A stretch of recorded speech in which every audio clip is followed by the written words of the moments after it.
everyone, and welcome back to another edition of the GSMC College Football Podcast, brought to you by the GSMC Sports Network.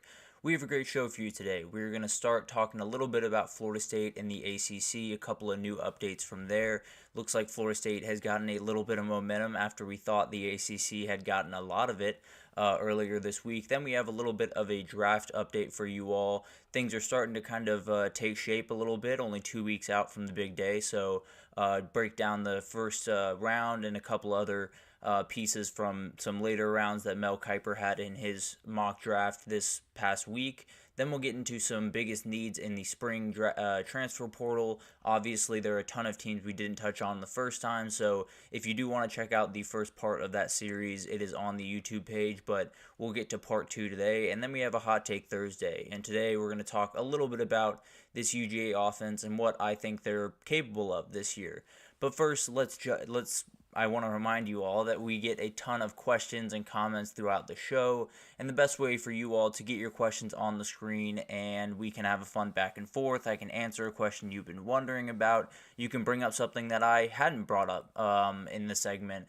You can use the tip and donation link at the bottom of the screen, gsmcpodcast.net. It's a huge help not only to us here at the network, but to you all. You get to have a fun kind of interactive experience here instead of kind of just getting talked at by me all day. But definitely, if you want to use that, it's gsmcpodcast.net. But let's jump right in. There has been a huge amount of news around the Florida State ACC battle recently. As we know, Florida State and the ACC have had competing cases in either of their states for quite some time now. Ever since the end of last year, really, was when Florida State initially filed their lawsuit and ACC followed suit by countersuing. So all of this thing has been kind of unfolding over the last couple of months, and it's been a little bit stagnant over the last, month or so. There hasn't been a ton of big-time news. Obviously, Clemson joining the fray. But in terms of the Florida State lawsuit, not necessarily anything that has been crazy by any means, but it looks like that is starting to kind of change. Obviously, we talked earlier this week that a North Carolina judge denied a motion by Florida State to get that the lawsuit the ACC had filed in North Carolina to get a stay on that lawsuit so it essentially cannot be tried there. They were denied from that claim, so it looks like that case is going to play out in North Carolina. Now, all of us, including myself, or a lot of people, including myself, definitely thought that this was going to mean that this would be the only case that was going to be tried throughout this process. We thought that the North Carolina was going to be the home base for all of this, and that was that. It turns out that's not the case. So on Tuesday, a Florida State judge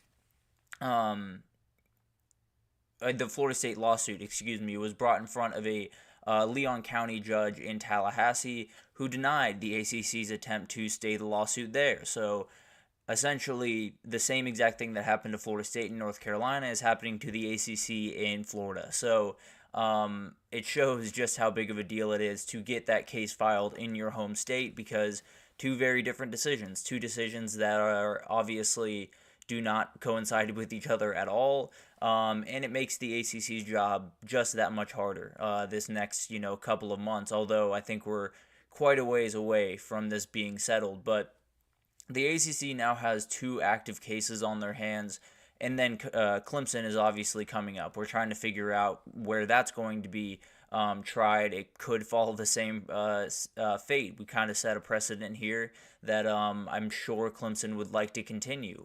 The ACC situation just continues to get more tough and more difficult to deal with. It sounds like they are doing their best to kind of keep everything moving forward, but right now they're forced to split their resources. They're forced to split their firepower, their lawyers, their everything that they are going to put forth towards, keeping these 2 schools intact, keeping the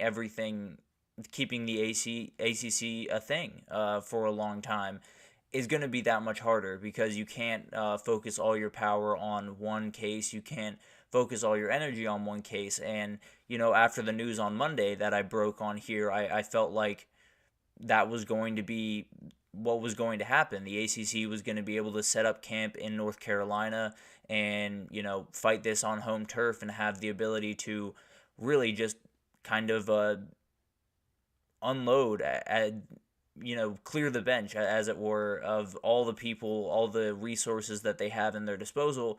Now it gets a little bit more difficult. Obviously, you have to have people in Tallahassee, you have to have people in North Carolina as well. So this thing just became a lot more complicated with this, and I think the biggest complication of all of this is what happens if both of these cases have different results. We've already seen that these motions have been denied by the separate entities on two different occasions. And so now, what happens if the Florida case comes in favor of Florida State and the North Carolina case comes in favor of the ACC? I really don't know. I got to be totally honest with you. I'm not sure if we would be right back in this position. I'm not sure if Florida State would have a leg to stand on.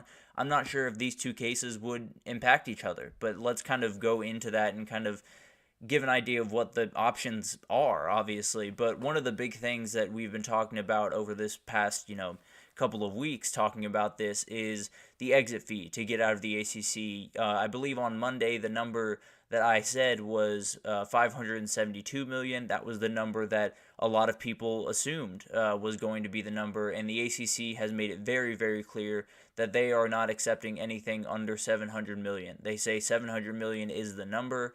As of today, at least, that is the number. Obviously, that will drop as the media deal starts to kind of continue on its way, and that number starts to slowly fall. But at the end of the day, the ACC is looking for a big-time payout. There's no two ways about that. It doesn't look like they're in any interest to negotiate that, at least right now. Obviously, a lot of this stuff can change very, very quickly.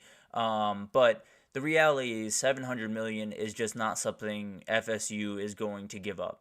It's not something that they'll likely even come to the table for, because it just doesn't make sense. It doesn't make financial sense for, 10 different reasons. Obviously, never giving up $700 million is not necessarily something an athletic department wants to do, but also you in the ACC, there is a clause in those agreements that you are not allowed to negotiate with other conferences until you are fully out of the ACC. So until that number is paid, until, paperwork is filed, everything is in order, they no longer, they can't, reach out to the SEC. They can't reach out to the Big Ten. They can't receive calls from those two. So that makes it even more complicated, because it's not only that you're writing a massive check that they probably wouldn't write anyway, to be totally honest with you, but you're writing a check that you're not 100% confident you're going to get back at the pace that you might assume you're going to get back, right? There's this idea that Florida State would just waltz into the Big Ten or the SEC. I've said before, I think it would be the Big Ten, but there's some thought that that would just happen, and they would be able to jump in on the media rights and have no problem. But as we've seen, a lot of the schools that have moved, particularly a couple of the ones that happened a little bit more out of desperation than actual necessity or actual building up, like the SEC building up with Texas and OU. These were a little bit different, but some have had to take substantially less in the media deals for the first couple of years. SMU, I believe, is foregoing that in the ACC for about a decade. So it's remarkable what these schools will do to get into these conferences, and Florida State literally could not do that. If they were to join another conference, especially after giving up $700 million from their pockets, they would not be in a position where they could let a couple of years go by the wayside when it comes to media rights deals. They could not be in a position where they are making anything less than any other school in their conference, because they need to pay back that $700 million somehow, and it's got to happen fairly quickly. But at the end of the day, there's almost no chance that Florida State comes to the table with a $700 million exit fee on the table. There's almost no chance that they give them the ability to kind of do that, because at the end of the day, Florida State is in the position where you're trying to get out as quickly as possible, but also you can't do that if you're going to put your university and your athletic department in a financially impossible situation, which is what this would do. Regardless of what conference you're in going forward, if you're $700 million in the hole and offer and need to owe it to another conference, it's going to be really, really tough to operate. So Florida State is not going to come to the table with that. Clemson absolutely will not come to the table with that. They have a huge problem with the exit fee that is being charged right now. So I don't know. This thing is kind of at a weird point. Obviously, the next hearing for this is on April 22nd, and it's something that I think it'll be really interesting to see how this develops and the kind of agreements that are come to and how all of this shakes out, because as we talked about earlier, both these cases could go two totally different directions. And I tend to believe that if Florida State is able to win the Florida case, that will give them a lot of momentum, and whichever case honestly finishes first might be a huge win for whoever wins that one. I'm honestly not sure. It's a very confusing situation where you have two competing cases that are arguing two different sides that I think have the ability to make two different things happen.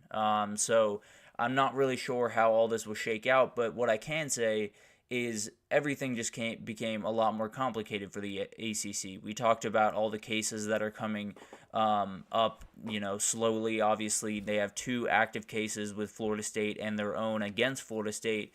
And Clemson just got very excited seeing all this unfold, because if there's a similar decision in South Carolina, then the ACC has 4 cases on their hands. And then, as we've talked about a number of times, the schools kind of on the outside looking in start to kind of come into the fray pretty quickly. So I talked about a little bit, I think on Monday, about how the plan of attack for these schools, if they want to get out of the ACC as quickly as possible, which I'm not really sure how quick that can possibly be, but at the end of the day, the best way to do that is to just make it as messy as possible for the ACC. Make it as confusing as possible, because at the end of the day, Clemson and Florida State and Miami and North Carolina and Virginia and any other school that wants to get involved here, the max number of cases they would have to deal with at a time is 2. They would have to deal with their own. They would have to deal with the countersuit from the ACC. The ACC could have 8 lawsuits on their hands. Quite literally 8 lawsuits. They could have, we've talked about Miami a number of times, although their athletic department has been a little bit more, I want to say hedging in this, kind of saying they're very comfortable in the ACC. I don't doubt that they are watching this very closely, and if they can get into the fray, maybe there's 2 more cases for the ACC, and then North Carolina, maybe there's 2 more cases, or maybe they even lose that one, and things get a little bit more interesting. So I think all of this is going to get very, very interesting. All of this is going to get very messy for the ACC as we get further and further on down this rabbit hole. But at the end of the day, Jim Phillips is a very capable commissioner. He can do a number of very incredible things. But at the end of the day, there's no way that the ACC can come out of this feeling super great. They're not in necessarily the position to really jump off the page. They're not in a position to hold a lot of power right now, but they just got to kick this can down the road. They really do. They absolutely have to elongate this as much as possible, hopefully kind of win the battle if they can in some of these cases, and just kind of continue on, and hopefully you can backfill with some teams as all of this kind of goes down. But at the end of the day, the ACC is attacking something that is unlike anything we've ever seen, and it's only going to get more complicated, and it's only going to get more confusing and more odd. So definitely buckle in. I think this ACC case is going to be very, very interesting, and will set up a precedent that will be very, very weird, and will set off a lot of dominoes around the college football world. But we're going to take our first break here, and when we come back, we're going to talk about the NFL draft. We talked a little bit about it throughout the week, but there's definitely some big-time updates with some quarterbacks, with a mock draft coming out from Mel Kiper. I want to break all that down for you right after this. I feel like I'm losing my mind. Is everybody in the world blind? Please, Lord, give me a sign, a sign. I feel like I'm losing my mind. Is everybody in the world blind? Please, Lord, give me a sign, a sign. wanna be the greatest. Everybody on the fake shit. I look around and feel like everybody is the fakest. I make this every day and I'm impatient, hoping one day I blow up from the basement. Statement, the top is so vacant. I don't hear shit that I think is amazing. Waiting for my day when I'm playing sold out shows for 1,000 faces. Hey, give me that crown, get in my way and to be put down. It ain't your place, all this my town. If I want that shit, then I'll get it right now. I'm losing it, the noose it fits. I'm losing shit, a stupid myth. You choose to live or choose to dip. You choose to fight or lose your grip and lose a gift. I feel like I'm losing my mind. Is everybody in the world blind? Please, Lord, give me a sign, a sign. I feel like I'm losing my mind. Is everybody in the world blind? Alrighty, welcome back everyone. We just talked a little bit more about the ACC and Florida State cases. Things just got a little bit more interesting there. Florida State got a little bit of momentum in those cases, so I will definitely keep you updated as those start to unfold. Sounds like they're going to come in front of a judge, I think April 22nd, so pretty soon here we will get some updates on what's going on there. But before we jump into the second segment, I do want to remind tons of questions and comments throughout the show, and the best way for you all to get your questions on the screen, we can have a fun back and forth here, is to use the tip and donation link at the bottom of the screen, gsmcpodcast.net. It's a huge help not only to us here at the network, but to you all. You get to kind of watch the show, have kind of an interactive experience. It's always fun for both of us. So that, again, is gsmcpodcast.net. But let's jump into the second segment here, and let's talk about the NFL Draft. We are 2 weeks out officially of the first round, and things are getting pretty interesting. Things are starting to kind of solidify up top, kind of solidify through the first round for the most part. Obviously, there's ers and ahs every mock draft that you see, but at the end of the day, it's starting to kind of fall into a pattern at the very least. So Caleb Williams, we talked about a little bit yesterday, talked about the criticisms that he's been facing. If you want to watch that segment, it is on the YouTube page. But it looks more and more confident that he is going to be the number one pick overall. He will be looking for a new house in Chicago sometime next week or in the next couple of weeks. And he's gone on a visit to Chicago. All of the mock drafts are pointing him there. Barring some insane turn of events, I expect Caleb Williams to go number one overall and be the starting quarterback for the Bears this upcoming season. As for kind of the rest of the quarterbacks, it looks like after there were some rumors that the Commanders might be looking at J.J. McCarthy for the number 2 overall pick, it looks like that's kind of subsided a little bit more, and we've gotten back to kind of the order and the way of things that has kind of popped up at least a good bit throughout this process. Caleb Williams 1, Jaden Daniels 2 to the Commanders, and then Drake May 3 to the Patriots. I think those are the ones that you continuously see over and over, especially from guys like Mel Kiper, who are incredibly well plugged in. So I think I tend to believe that's the way it'll likely go. I'll drop my top 10 probably on the Tuesday before the first round just to give you an idea of where my head's at. But as of right now, I think those three are pretty solidly at the top 3. That being said, I think the Patriots are still kicking around a number of different ideas. So I think that would be the one that could kind of throw a wrench into all of this. But it looks like Minnesota is back being the team to watch for J.J. McCarthy. I think they've been very impressed with him. Obviously, with all of the weapons they have, having someone that can just go out there and execute an offense would be hugely helpful, and J.J. McCarthy did that at a remarkable clip while he was at Michigan. So I think this would be a really, really good fit. I think it would put him in more of a position to be a passer, to be kind of what he wasn't so much at Michigan in sense of putting the team on your back every now and then and making the plays necessary down the stretch of games to give your team wins. So it would definitely be a good situation for him. I think McConnell would be a great guy to have around him, but at the end of the day, it is going to put him in a spotlight pretty early on, so how he responds will be huge. It'll be really interesting to see how that plays out. I know Mel Kiper had him trading up into the Chargers position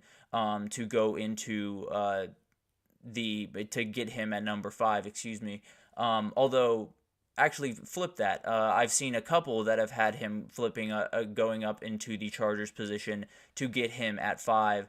Mel Kiper seems to think that he will fall to 11 and Minnesota will just get him there. So I've seen a couple of different things for him, but they all point towards Minnesota being the next place for J.J. McCarthy, which I think would be a great place for him to end up. Also, on the wide receiver side of things, more and more people are pointing Malik Neighbors in the way of New York and the Giants. It sounds like that is going to be the place that he sets up camp. There have been some rumors that he can't handle the big city life or there's off the field issues. I don't necessarily believe that. I don't necessarily think it'll be much of a problem for the kid, but that's always, a part of the equation. We could see Rome Odunze go there. We could see, that would pretty much be the only person I think that could knock him off that pedestal. But right now, Malik Neighbors used that incredible pro day, and it looks like he might just be going 6th overall. Obviously, Marvin Harrison Jr. has been mocked to the Cardinals, and that feels very solid at this point. The Cardinals are one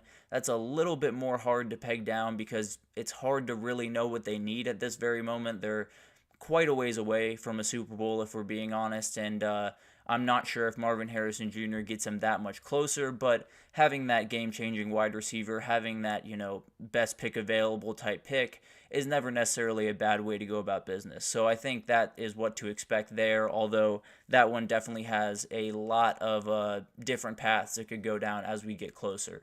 Joe Alt is almost definitely going to be heading to Nashville.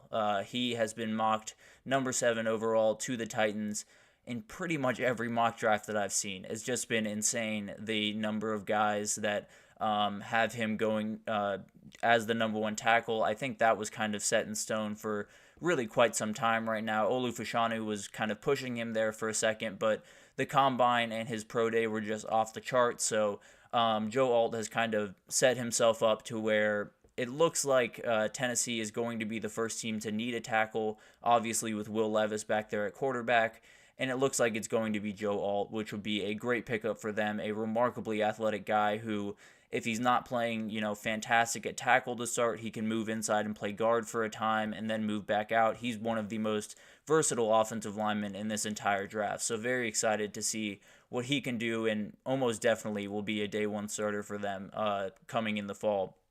Mel also had Brock Bowers going to the Big Apple, joining Aaron Rodgers and the Jets, and that would be a really, really interesting thing. I think Brock Bowers is a difference maker literally anywhere he goes, but I think especially someone in Aaron Rodgers and this offense where you're going to throw the ball over the middle of the field a lot. You're going to throw a lot of those crossers, a lot of those seam passes, and that's definitely where Brock Bowers kind of feasts. And having him in a position where you're going to be utilized quite a bit. That wide receiver room is really solid over there at the Jets, but Garrett Wilson is kind of leading the charge, and there's not necessarily, that top-end receiver right next to him. So adding someone like Brock Bowers for them, I think would be a great pickup. I think would be a great fit for Brock and would bring this Jets offense, especially if Aaron Rodgers can stay healthy, to a totally different level. One of the teams that I've noticed has been a little bit harder to pin down throughout this process has been the Atlanta Falcons. They sit at 8 right now, and I've seen them staying there and taking an edge. I've seen them stay there and take a corner. I've seen them trade down and take an edge or a corner.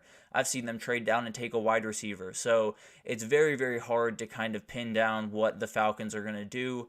If I was to guess, I think they will trade down, trying to get another first-round pick and possibly pick up an edge like Latu or Verse later in the round. But also Terrion Arnold went on a visit there. Quinyon Mitchell is someone that I've seen tied to them a little bit. So this could go a number of different directions. So if you're a Falcons fan like I am, you're definitely on the edge of your seat waiting to see what your team's going to do. And I think there's a number of different ways they could go, but I don't necessarily think there's a bad way to go. I think if you get Dallas Turner at 8, I think that's a fine pick. I think if you get Terrion Arnold or Quinyon Mitchell at 8, I think it's a little bit of a stretch, but those are really good players, and I think they have the ability to be game changers at the next level. And then if you go down, you get Latu or Verse.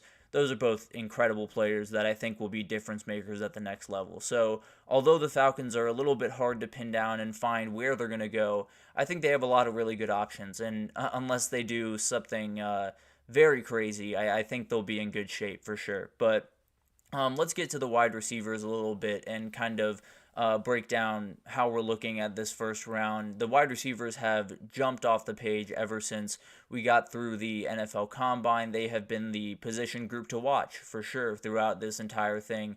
Xavier Worthy has continued to jump up the boards ever since that remarkable run at the 40-yard dash.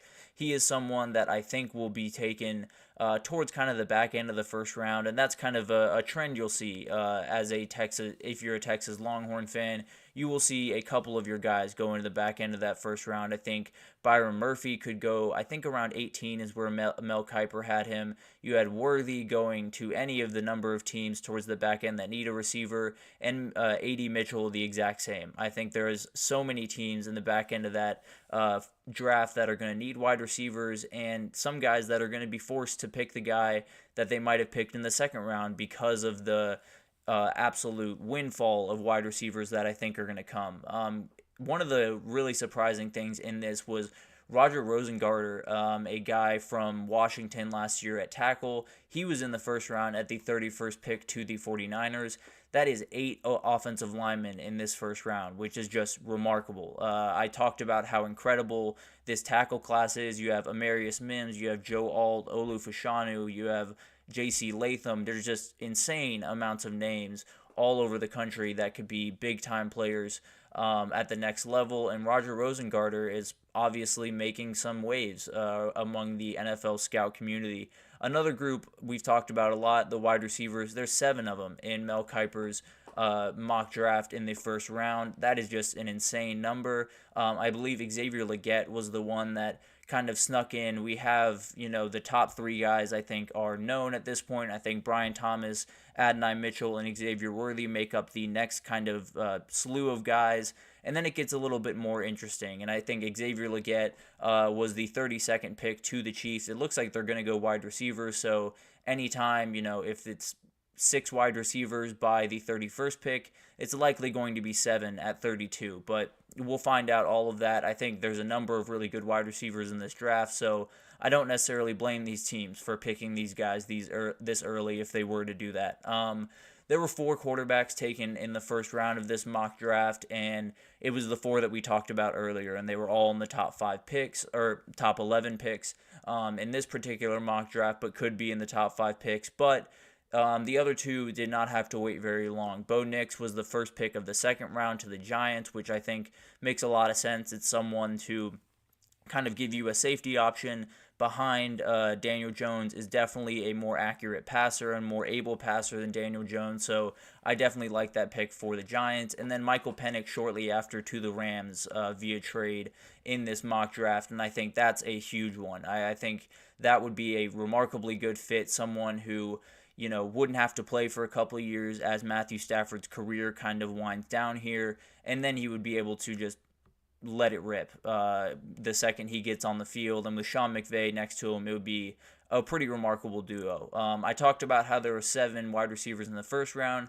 There were 8 in the second round. You had guys like Keon Coleman, Ladd McConkey, and Malachi Corley going kind of in the early part of the second round, and then the 2 Washington guys, Jalen McMillan and Jalen Polk, going kind of later in the round, but tons of remarkably talented wide receivers in this group, and it's going to be hard to keep all these guys out of the first 2 rounds, because if you don't get them now, you might not be able to get them later, is basically the way that I'm picturing this on draft night. But one of the top running backs, or the top running back in Mel's draft at least, was Jonathan Brooks going to the Cowboys in the second round.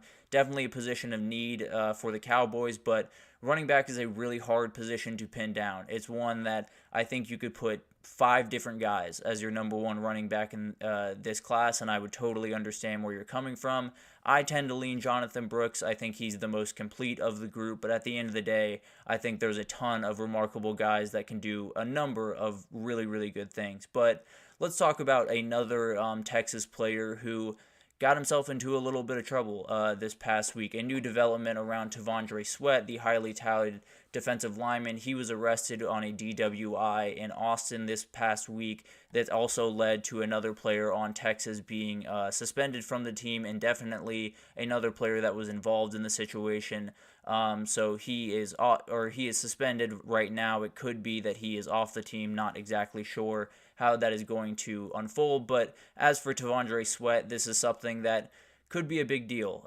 It's definitely something that he had to answer for in some of these meetings. He has been known to kind of be, the typical college kind of party guy, goes out sometimes on weekends and stuff, and it had been rumored that he assured teams that that was behind him. So this is something that definitely really hurts, definitely something that teams will have questions about. So this might hurt his draft stock a little bit. I tend to believe he still falls somewhere in day 2, but there's a pretty solid difference between the second round and the third round. So big time mistake by him. Hopefully he can learn from that and move forward and obviously, continue to live out his dream. But definitely something he will have to answer for over these next 2 weeks as we lead up to the draft and kind of figure out where his head's at. But moving on, I think overall, when I look at this draft and look at many, many mock drafts that I've been pouring through, I think the talent at offensive tackle and wide receiver are at a different level. Those are the position groups that are setting the pace for this class. It's just insane, the number of people at that group. Those are the guys that are going to go really early. But I think that honestly opens the door for some really talented guys to start to fall a little bit further than they would have normally. I think linebackers, D linemen, and running backs are 3 positions where there's not necessarily, eye-popping talent. Obviously, defensive line, you have Byron Murphy, you have a couple of Jerzon Newton, you have a couple of different guys that are big-time players there, no doubt about it, but I think some of those players will start to fall a little bit as, you want to get that wide receiver that you had your eye on. You want to get that offensive lineman you had your eye on. So I think it'll be really interesting to see all of this unfold. I think there's a couple of linebackers you might be able to get in the 5th round that you could have easily gotten in the 3rd round in a normal draft where there isn't this massive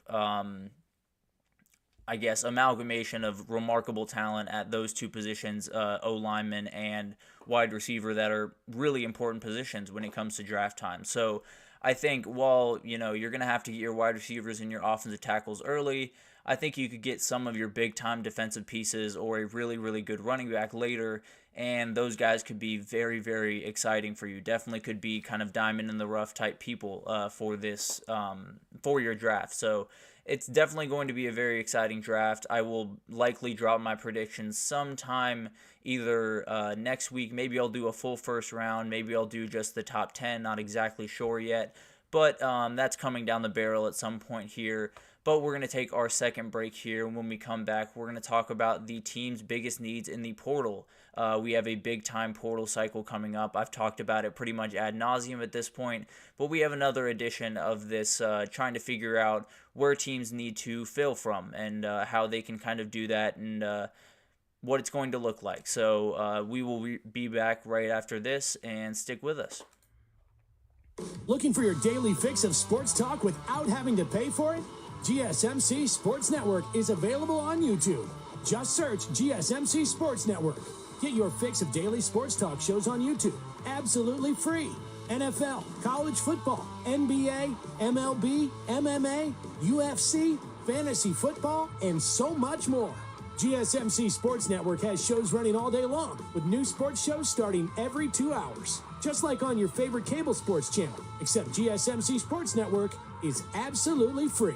Just search GSMC Sports Network on YouTube to catch one of your new favorite shows, like the GSMC College Football Podcast, Chip Shot Football Podcast, Hoops and Heels Women's Sports Podcast, GSMC Basketball Podcast, and so many more. Check it out for yourself. GSMC Sports Network, now available on YouTube absolutely free. Search GSMC Sports Network on YouTube right now. Alrighty, welcome back everyone. We just talked about the NFL draft, gave you guys a little bit of an update as we are only 2 weeks out from the first round and getting this thing kicked off, but let's jump into a couple of the biggest needs for some teams in the portal. We have a huge portal slew coming up. We have a ton of players that have already made their intentions known, a ton of players that have not made their intentions known, but will very, very soon. I do want to amend something from yesterday. I did a segment talking about the players that have already entered. I mentioned Bear Alexander in that segment. He turns out is not entering the transfer portal. There were rumors around him, there were reports around him, but he came out yesterday, shot all those down, said he is committed to USC. So want to apologize for just being a little bit too out in front of that one. But at the end of the day, he's someone I'm going to definitely keep my eye on, definitely watch throughout this process. But as of right now, he seems very, very solid with USC. But let's jump into these teams and give you an idea of where there are holes and where they need to be filled. And let's start with Oklahoma, and it's because it's the easiest one on this list. O-line is where they absolutely need people to come in. This is one where you have a couple of people that are playing really good ball. Apparently their guards are playing really well. Meta Hour, I believe, is one of their guards. I don't know if I'm pronouncing that correctly, but at the end of the day, they're going to need way more than two guys at guards to be really good. They had their center get injured. They've had not too great of play from the tackles because they're losing guys like Tyler Guyton, and losing a guy like Caden Green is absolutely huge. This team's success is directly tied to Jackson Arnold's ability to execute this offense efficiently. And that is directly tied to the O-line's ability to protect him. So all of this always circles back to the trenches. It always does. It's the way that this sport works. But especially for Oklahoma, if they don't want to fall on their face the first year in the SEC, that O-line is going to need to be a lot stronger and a lot deeper than it is right now. So I expect them to be very, very active when it comes to the offensive line position. Other than that, this is a very solid roster. I think they could dip their toe in for a couple of different positions, but O-line is where they're going to put a lot of energy towards. For Ole Miss is a really tough one, to be totally honest with you. This is a remarkably talented roster, pretty much up and down. That we've talked about the transfer portal class. They brought in so many guys on defense that are just incredible, but at the end of the day, there's always a couple of little holes that you could patch a little bit better. So I think running back is one that is a little bit interesting. Obviously, you lose Quinshon Judkins. You have a couple other guys in there like Ulysses Bentley. You have Logan Diggs came over from LSU. I believe Henry Parrish is coming over from Miami or has been crystal balled to them. So I think they'll be okay at that position. It's always interesting because you never really know what a position room looks like until you actually see it on the field. So obviously, if they do dip their toe in for a running back, I think it's because they definitely need one. But as of right now, I think the way I look at it, at least, the running back is not necessarily my biggest position of need. I'd worry a little bit more about the back end of this defense, although it's still very talented. They added a number of really good transfer portal guys that could play big-time roles for them. Trey Amos came over from Alabama, was one of the bigger ones. And it's one of those things where you know that you have a lot of talent in that room. You know that you have a lot of ability in that room. You're not necessarily sure if you have five guys that are going to play in unison in that room. So I wonder kind of how they're looking at that, if they're going to, dip their toe in for a cornerback or a safety, because I think it could definitely help at the very least just to give them kind of a peace of mind that if a couple of these transfer portal guys are not who we necessarily thought they were or just aren't hitting the way that they are capable of hitting, I think having a couple more in your back pocket never hurt anyone. So I think that's definitely a position where Ole Miss at the very least could bolster this roster that became just remarkably more talented this year compared to last year. But let's move on to the Big 12 and let's talk about Kansas State. The Kansas State, I have cornerback down as their biggest need. Kind of you could do just kind of secondary as a whole, but they've lost Kobe Savage to Oregon this past offseason, who was a huge player for them. He was kind of the leader of the back end of that defense, was definitely someone that when you met him in the hole, it was an aggressive collision at the very least. So he was someone that was kind of a tone setter for them, was very, very big for them, but he is on his way to Eugene, Oregon, so you're going to have to find a replacement there. I've talked about Jacob Parrish at corner a little bit. I think he's someone that could have a big-time year, but across the Big 12, you're going to have multiple receivers that could really, really hurt you. So having one guy that you feel confident in is not enough. So I think it's very possible that Kansas State tries to find at least a couple more corners to kind of build out that room, make sure that they have two guys on either side of the field that can at least keep up. I think Jacob Parrish will be more than fine with whoever he matches up with, but you got to have someone else out there that has that same level of confidence, and I think they'll have to go to the portal to get that. But let's move on to the other team that seems to be the cream of the crop in the Big 12 going into this season, and that's Utah. I've kind of circled the linebacker and edges as kind of the biggest areas of need in this portal class. They do return, in terms of linebackers, they do return Lander Barton, who got injured in the first game of the season last year, which was a huge loss for them. Getting him back into the fold will be absolutely huge for their success this year. And then on the edge, you're losing someone like Jonah Ellis, who is as big of a player as there possibly could be for this team. He was absolutely a game wrecker for them last year. He opened up so many doors for the back end of that defense to have some easier plays, some easier ability to make those plays just because of the pressure that he got on the quarterback pretty much every time he was on the field. So I think that one's going to be remarkably tough to replace.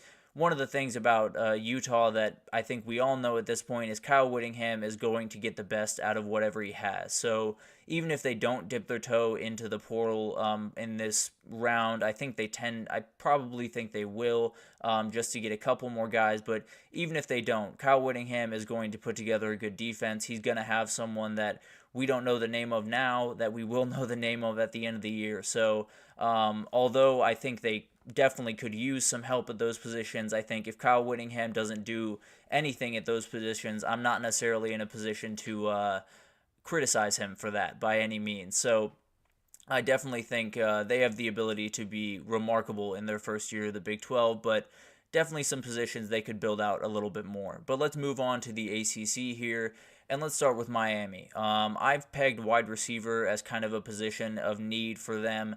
Now, they have Xavier Restrepo, and he is one of the best wide receivers in the entire country. He is going to be an absolute game changer for them. Jacoby George is a good player. He is someone that has kind of had flashes, been kind of a little bit up and down.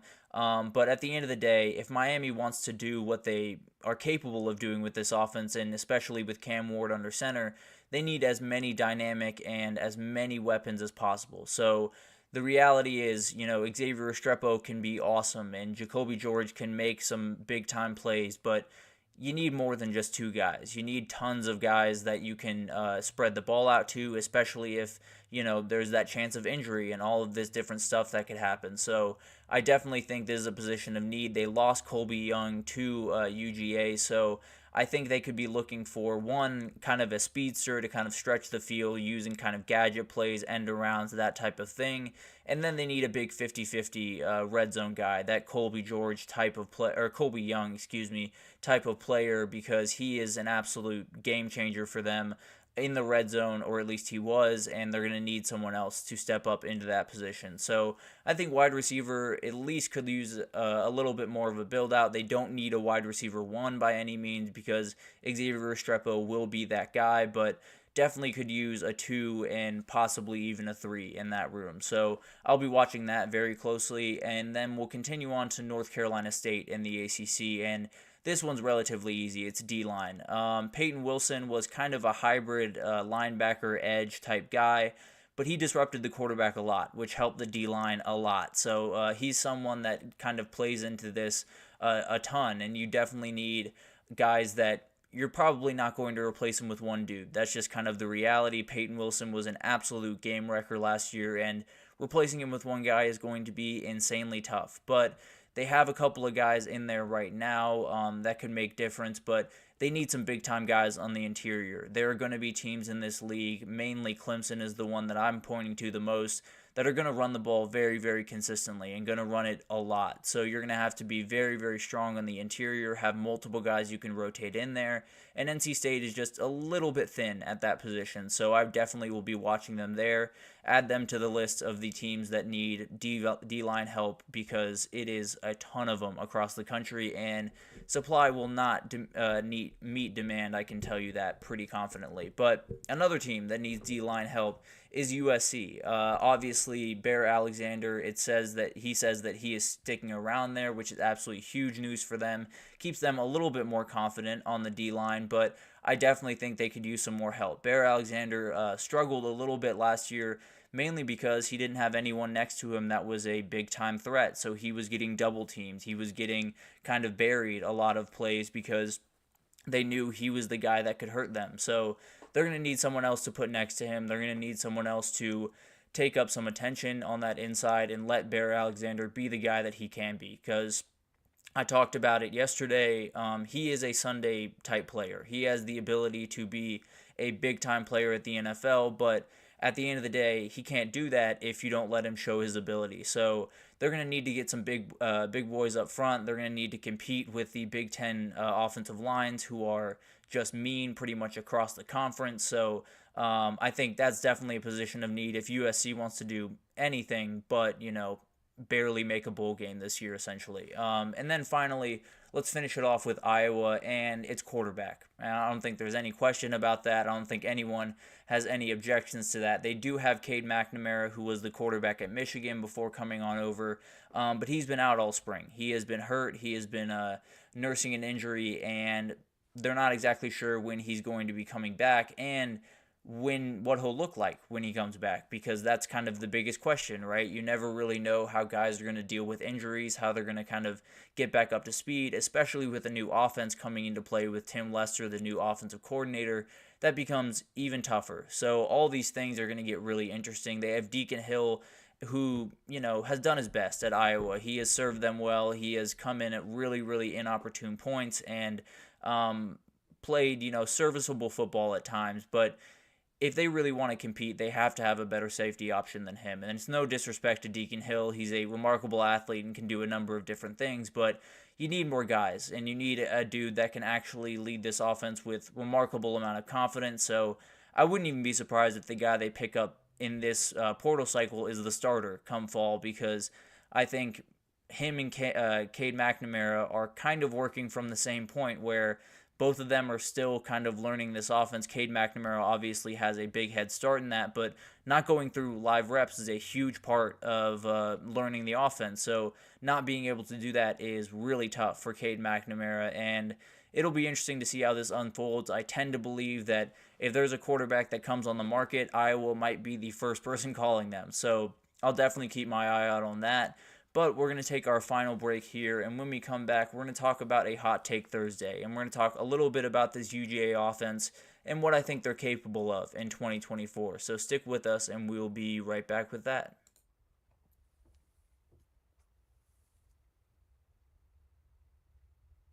For the best and latest podcasts available anywhere, go to the podcast app on your cell phone and type in GSMC.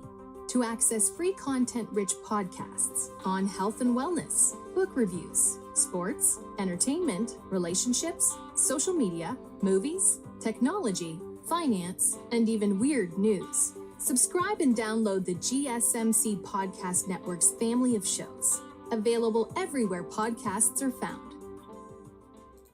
Alrighty, welcome back everyone. We just talked about a couple of the portal needs for some of the top teams around the country. But now it's time for a Hot Take Thursday, and I want everyone to just hear me out for just a second. I think this 2024 UGA offense does have the ability to be the best we've seen since that 2020 Bama offense that got Devontae Smith a Heisman and made Mac Jones a first-round draft pick, even though history tells us that might have not been the best pick in the world. But that's beside the point. UGA this year is stacked. They're stacked every year, let's be totally honest. But the one that we always talk about, the side of the ball that we always go through, is the defense, right? We always talk about how mean that defense is, how aggressive they are, how they're going to keep them in games, and the offense, just has to execute when they're going to execute. I think that might be a little bit flipped this year. Not that this defense is going to struggle by any means. In fact, I think that's part of the reason that this kind of plays into this, because a couple of the big-time offenses that we've seen over the past couple of years, Ohio State in 2021, USC in 22, LSU last year, all of these offenses were remarkable, but they were tripped up by their defenses. And as we all know, offense plays into defense, defense plays into offense, and this UGA defense is going to give their offense a number of opportunities with short fields, with even maybe just a pick that gets down to the goal line. You just have to punch it in. So although, it might not be these continuous 85-yard drives over and over, UGA is going to have a ton of ability to score the ball and score it a lot, because the defense is going to do a really good amount of work giving them the ball back and putting them in situations to succeed. But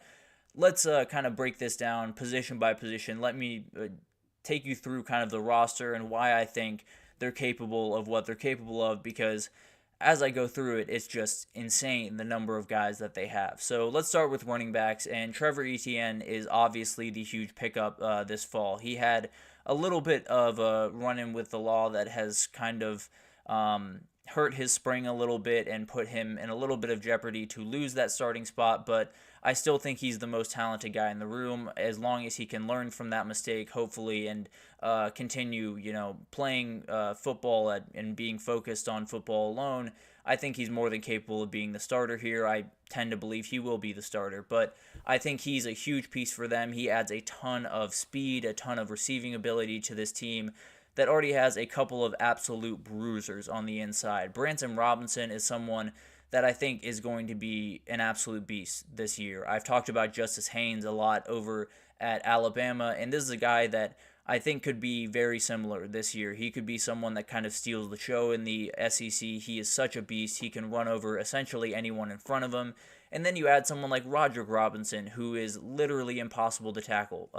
Every single clip I've seen from spring practice has been him bouncing off defender after defender, because the dude's a bowling ball, and there's going to be essentially no way to stop him. So I think if you want a third down guy that is going to give you speed and have breakaway ability, Trevor Etienne is your guy. If you want a down in, down out back that is going to be able to take a huge chunk of the load whenever he needs to, Branson Robinson's right there.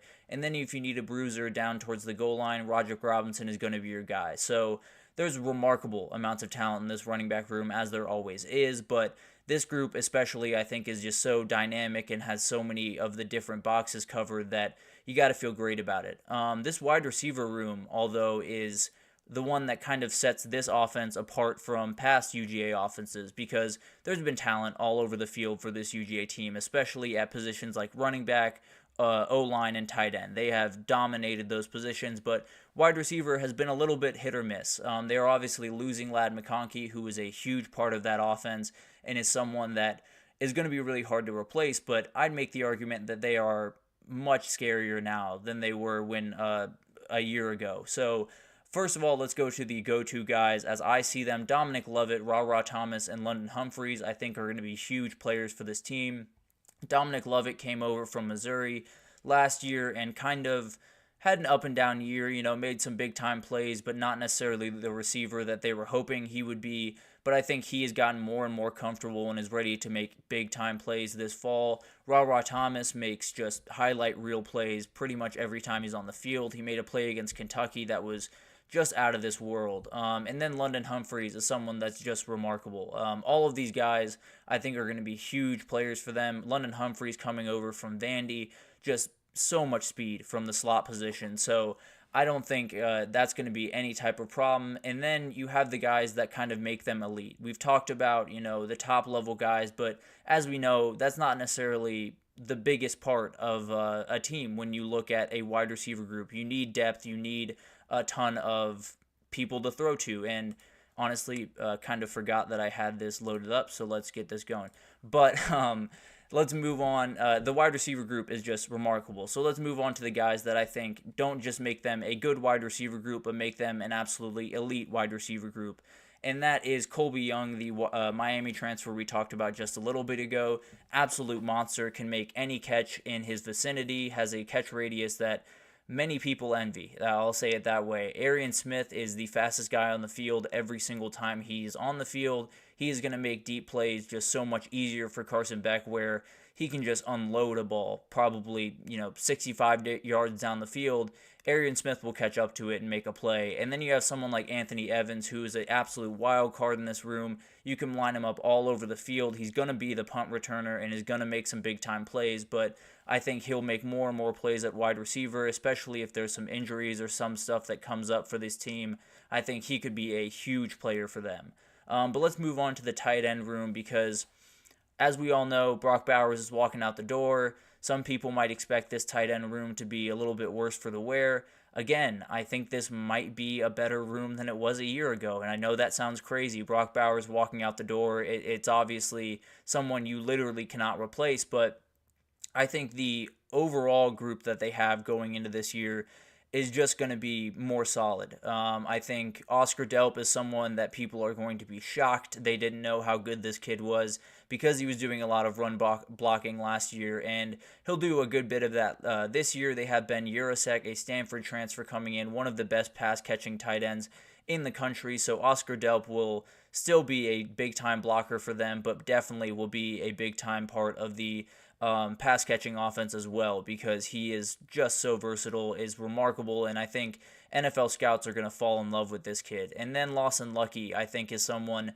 that will kind of play the Oscar Delp role from a year ago and just pancake guys over and over and over again. So this room, as always, is absolutely wild. I think Brock Bowers, while he had to carry a huge amount of the load in terms of, the receiving abilities of that room, it doesn't necessarily need to happen for Ben Urasek or for Oscar Delp or for even Lawson Lucky in those times that he's going to get a couple of plays. So I think this is just a more spread out room. I think they have the ability to do a ton of really, really different things and have a couple of guys where you can rotate them in and out and keep defenses very, very tired, especially those safeties and linebackers that have to guard these guys. So I think this tight end room is just remarkable, as it always is under Todd Hartley. But let's get into the offensive line, because as incredible as these other three position rooms have been, the offensive line is the most mind-bogglingly good. That's actually what I wrote down here. They're the best position room on this team. They are just remarkable in every